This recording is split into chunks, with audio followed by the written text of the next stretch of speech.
जय मसीह की।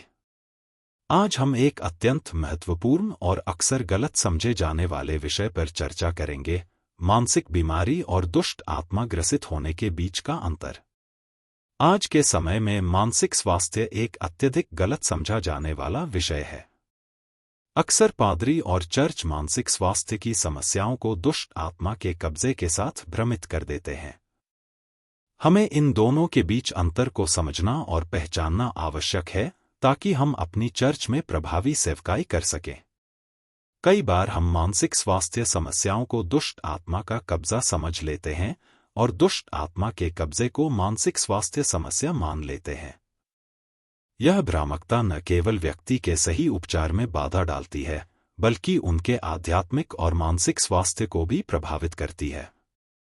बाइबल में कई ऐसी घटनाएं दर्ज हैं जहां दुष्ट आत्मा ग्रसित और मानसिक स्थिति का वर्णन किया गया है। आइए हम बाइबल के दृष्टिकोण से दोनों के बीच के अंतर को समझने का प्रयास करें। बाइबल में मानसिक बीमारी का स्पष्ट वर्णन नहीं मिलता है, लेकिन कुछ संदर्भों में मानसिक स्थिति का उल्लेख किया गया है। उदाहरण के लिए, कुछ विद्वान राजा सॉल के बारे में मानते हैं कि वह मानसिक अशांति से पीड़ित थे।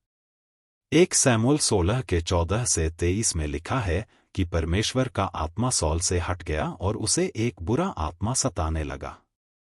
यह आत्मा एक मानसिक बेचैनी का प्रतीक हो सकता है। दाऊद की हार्प बजाने से सॉल को शांति मिलती थी, जो आराधना और वर्शिप के समान है।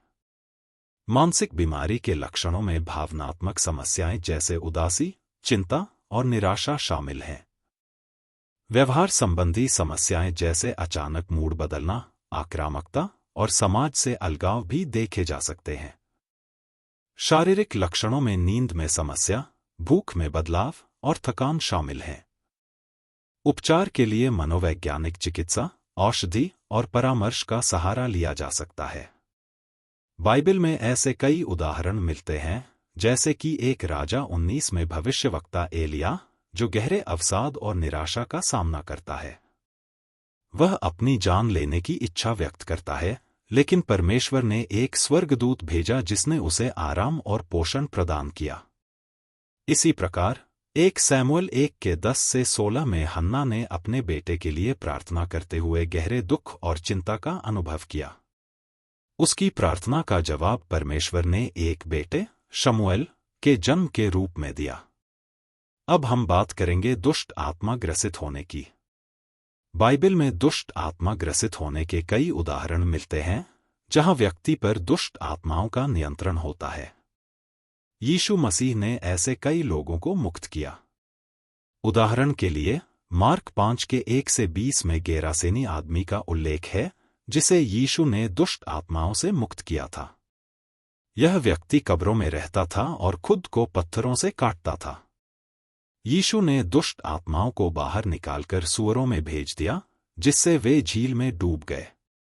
दुष्ट आत्मा ग्रसित होने के लक्षणों में अप्राकृतिक शक्ति और हिंसा, धार्मिक वस्त्रों और प्रतीकों से डरना, असामान्य भाषाएं बोलना और असामान्य शारीरिक प्रतिक्रिया शामिल हैं।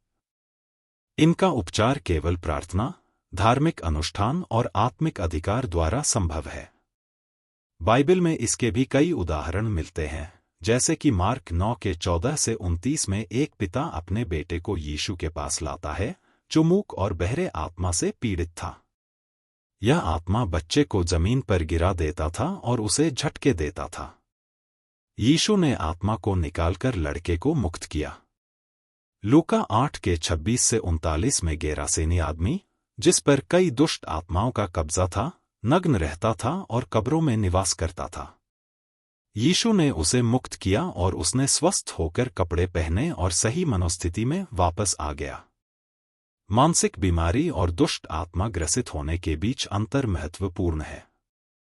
मानसिक बीमारी का कारण जैविक, मनोवैज्ञानिक और सामाजिक हो सकता है, और इसका उपचार चिकित्सा और मनोवैज्ञानिक उपचार से संभव है।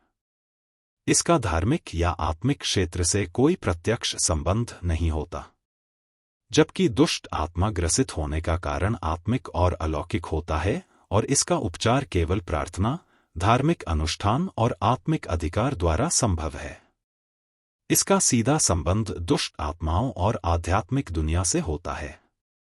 बाइबल के अनुसार मानसिक बीमारी और दुष्ट आत्मा ग्रसित होने के बीच अंतर महत्वपूर्ण है।